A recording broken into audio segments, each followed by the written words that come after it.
that produces not just a twofold type of problem.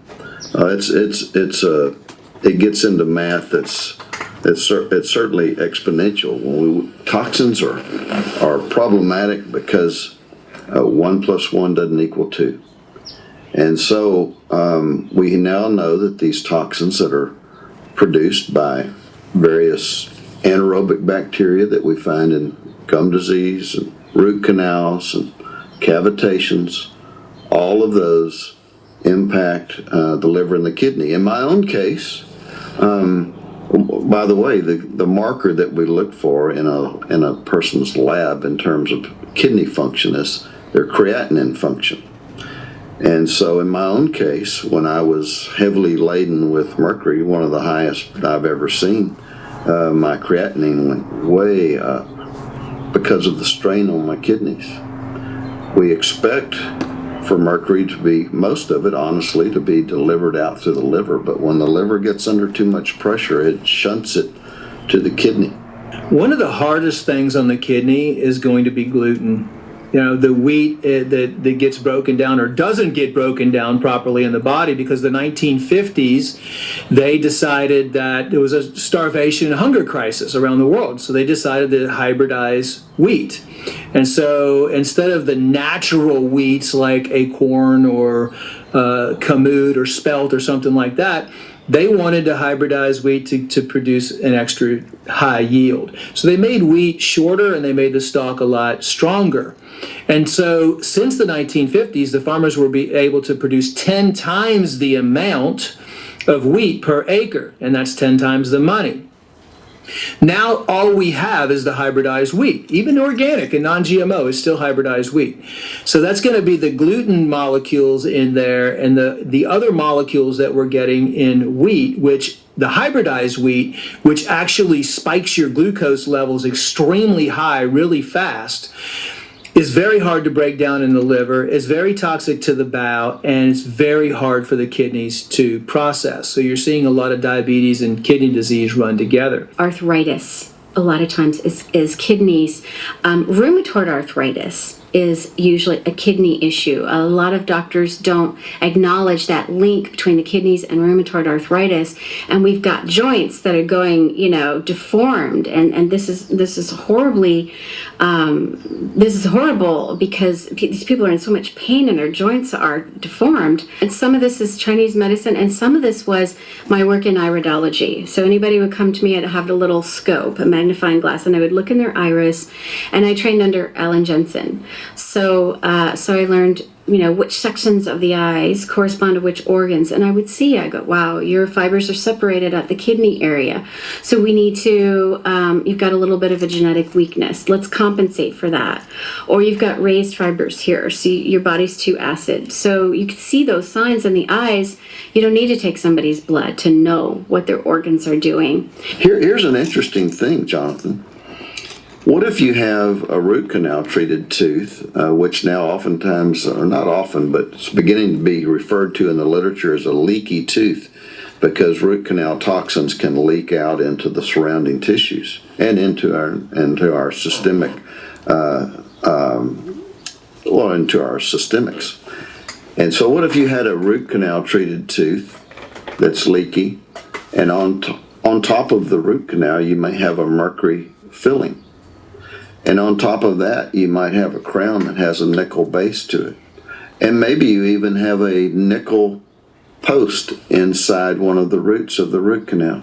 You can literally deliver such a hodgepodge of toxins to someone that, and some people, especially fragile people who are overwhelmed with other toxicities or degenerative disease issues, that one tooth can be a tremendous issue.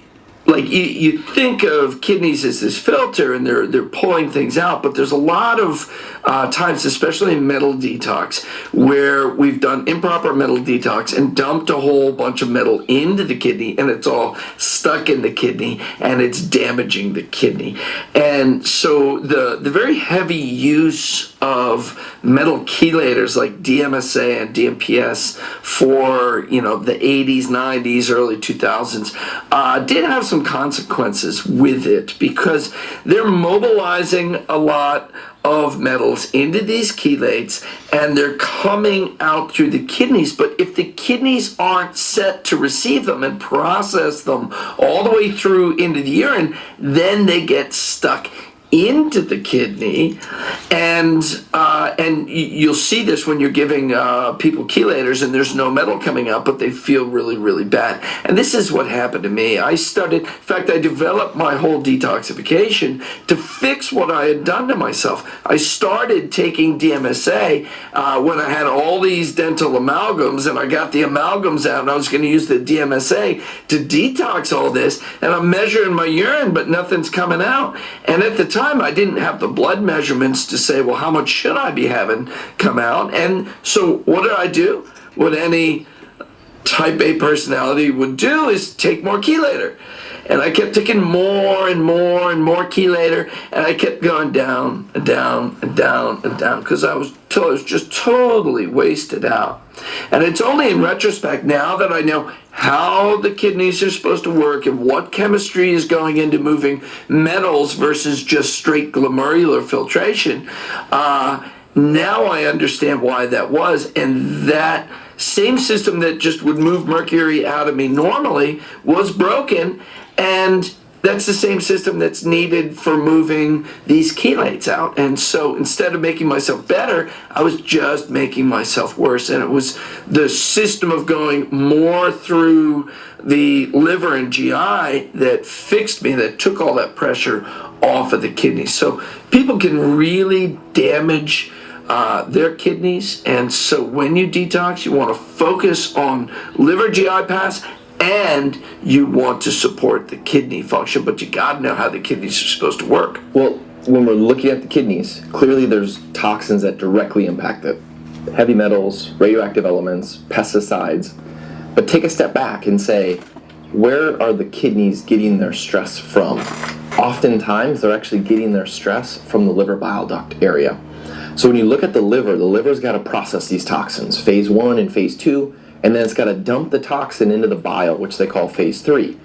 I like to refer to it as its drainage. It's clearing that toxin out. Now, when that bile gets thick and sludgy, whether it's from infection, toxins, hormonal issues like high estrogen, then the liver's like, wait a minute, I can't dump any more toxin in the bile because it's clogged, like it's not moving. So there's this emergency hatch that opens, and these byproducts of phase 1 and phase 2 detox of the liver end up getting dumped into the bloodstream. When they get dumped in the bloodstream, now they're going to go systemic in the body, and they're going to directly impact the kidneys.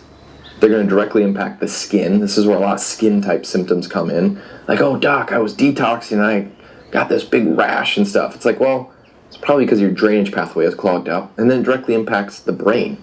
So when we're looking at those kidneys that are sitting your lower flank behind your torso there, you're not just looking at what's going to affect the kidneys, you're actually looking at what's affecting the rest of the body. And the liver bile duct, super important, because when glyphosate basically stops the production of bile and jams up a lot of the liver production, then the body can't excrete arsenic the proper way it needs to through the bile. That arsenic then gets sent to the kidneys.